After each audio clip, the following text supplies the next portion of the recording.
हमें तत्वों की वर्गीकरण की आवश्यकता क्यों है? 18वीं शताब्दी के पूर्व कुछ ही तत्वों के बारे में जानकारी थी। समय बीतने के साथ बड़ी संख्या में तत्वों की खोज कर दी गई। वर्तमान में हमें 114 तत्वों के बारे में जानकारी प्राप्त है। अब उन्हें वर्गीकृत करना जरूरी हो गया है। तत्वों के वर्गीकरण ने आवर्त सारणी के गठन की आवश्यकता को जन्म दिया। इस प्रकार आवर्त सारणी को एक ऐसी तालिका के रूप में परिभाषित किया जा सकता है जिसमें सभी प्राप्त तत्वों को उनके गुण धर्मों के अनुसार व्यवस्थित किया गया है, ताकि समान तत्व एक ही ऊर्ध्वाधर कॉलम में आ जाएं और असमान तत्व अलग रखे जा सकें। आवर्ती वर्गीकरण की उत्पत्ति। डॉबेराइनर ट्रिक। उन्होंने देखा कि कुछ समान तत्व 3 तत्वों के समूहों में उपस्थित हैं और उन्होंने इसे त्रिक का नाम दिया। इस त्रिक की दिलचस्प विशेषता ये थी कि प्रत्येक त्रिक के बीच वाले तत्व का परमाणु भार शेष दोनों तत्वों के परमाणु भार के औसत मान के लगभग बराबर था। उदाहरण के तौर पर लिथियम, सोडियम और पोटेशियम एक त्रिक का निर्माण करते हैं।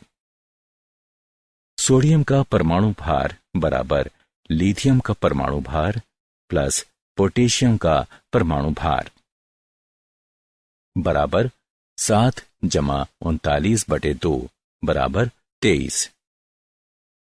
हालांकि त्रिक का यह नियम कुछ ही तत्वों पर लागू किया जा सका। अष्टक का नियम। जॉन अलेक्जेंडर न्यूलैंड ने तत्वों को उनके परमाणु भार के बढ़ते हुए क्रम में व्यवस्थित किया और पाया कि दिए गए किसी तत्व से प्रारंभ करने पर 8वें तत्व के गुण पहले तत्व के गुणों के समान थे। निम्नलिखित व्यवस्था अष्टक के नियम को दर्शाती है। अष्टक का यह नियम कैल्शियम के आगे के तत्वों पर लागू नहीं किया जा सकता, यहां तक कि आदर्श गैसों की खोज के साथ 8वां तत्व भी समान नहीं रह गया। मेंडलीव की आवर्त सारणी। मेंडलीव ने जो आवर्त सारणी दी उसके अनुसार तत्वों के गुणधर्म उनके परमाणु भारों के आवर्ती फलन होते हैं। मेंडलीव की आवर्त सारणी की उपयोगिता। 1. आवर्त सारणी में तत्वों का वर्गीकरण समान गुण धर्म वाले तत्वों को एक समूह में रखकर किया गया है। 2. मेंडलीव ने अपनी आवर्त सारणी में कुछ रिक्त स्थान छोड़े थे जो भविष्य में नए तत्वों की खोज का संकेत देते थे। कुछ गुणों की प्रगुक्ति भी पूरी निष्पक्ष सटीकता के साथ की गई थी। उदाहरण के तौर पर जब उन्होंने अपनी आवर्त सारणी को प्रस्तावित किया था, गैलियम और जर्मेनियम दोनों तत्वों की खोज नहीं हुई थी।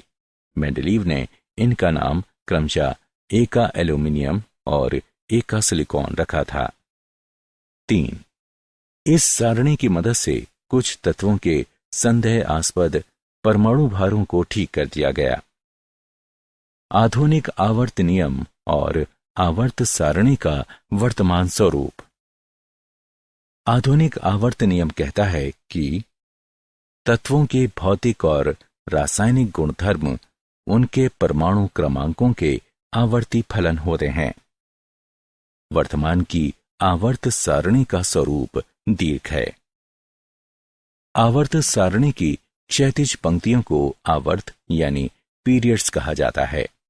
एक आवर्त में समान बाह्य इलेक्ट्रॉन विन्यास वाले तत्वों को रखा जाता है। पूरी सारणी में 7 आवर्त हैं जिनके नंबर 1, 2, 3, 4, 5, 6 और 7 दिए गए हैं।